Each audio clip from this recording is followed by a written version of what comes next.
Okay, in this video I'm going to show you how to get started recording the walking bass line for the blues project. You are going to need to have the BandLab Year 8 Blues project open, and you are going to want to have the BandLab Blues PowerPoint open.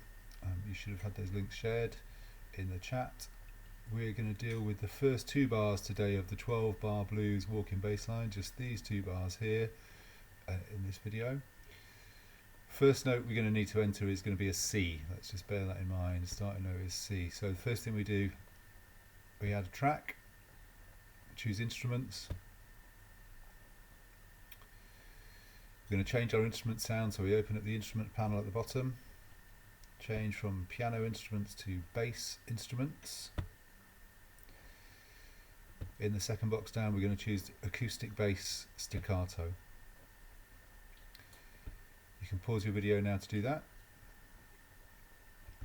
Next I'm going to double click where it says instrument in that track that I just created and type in bass. This is going to just remind me what instrument I've got on that track. Then I'm going to double click in the empty track just here to create an empty region, and that should open up the MIDI editor for that track. We can turn the MIDI editor on and off by clicking this button that says MIDI editor. Again, you might want to pause just to do that. You can use this scroll bar just to scroll down a little bit so I can see the notes a bit better. Remember that the first note we need is a C. Going to start on C2. Going to choose the pencil tool so I can add a note, and I'm going to click right at the beginning of that first bar, first beat of the first bar on C2. That's going to give me a note on C2. Okay. At the moment this note is too short.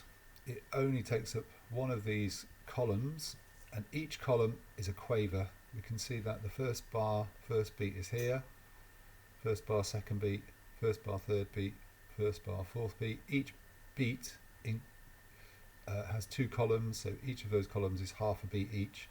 That means each column is a quaver. We want crotchets. So we're going to put our mouse just to the right hand edge of that note and click and drag until the note fills up two of the columns. That's going to mean it's a full crotchet, so it lasts from the first beat to the start of the second beat. Pause your video and have a go at that. Next we're going to add the second note, so we can see that the second note is E. Just above that C, here is C on the piano, D is there, and E is the third note above C.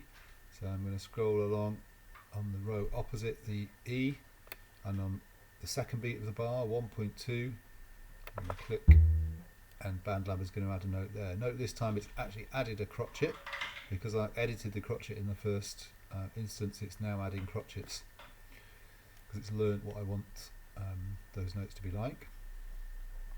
Pause and have a go at that. We've done C, we've done E, we're on G. If you're not sure where these notes are on the piano, you can have a look at the second slide, which will show you that C is the starting note just below the two black notes, E is two notes above that, and G is a further two notes above above E, sorry. So here's C, then D, then E, then F, then G. So the next note is going on G. It's going on the third beat of the bar, 1.3. There we go, C, E and G. Pause and have a go at that. Next note is A. You can see that A is just one note above G. So there's our G. A is this note here. So I'm going to scroll along. 1.4, fourth beat of the first bar. I'm going to pop an A in. We've now got the first four beats, first four notes for the first bar. We're into the second bar now. In the second bar, first note B flat. So you can see the flat just before the note. That means we're not on white notes anymore. We're on a black note. So here's A. Here is B. B flat, as we should remember, is the note, the black note between A and B, just a little bit lower than B. So on BandLab, here is A and here is B, so here is B flat. Scroll along, we're on a darker one of these rows now. Start of the second bar, number 2 means bar 2 and that's the first beat of bar 2. We're putting that B flat in there. Pause and do that, please. The next 3 notes are A, then G, then E, which are the same as the 3 notes we put in at the end of the first bar, but in reverse order. So that should be fairly straightforward. We're just copying the same pitch as these 3 notes, putting them in reverse order now. So, second beat of the second bar, we're repeating the A. Third beat of the second bar, we're repeating the G. Fourth beat of the first bar, we're repeating the E.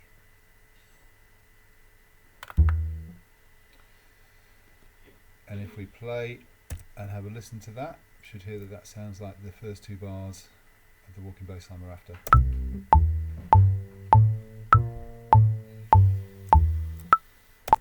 There we go. In the next video I'll show you how to create the rest of the 12 bar walking bass line.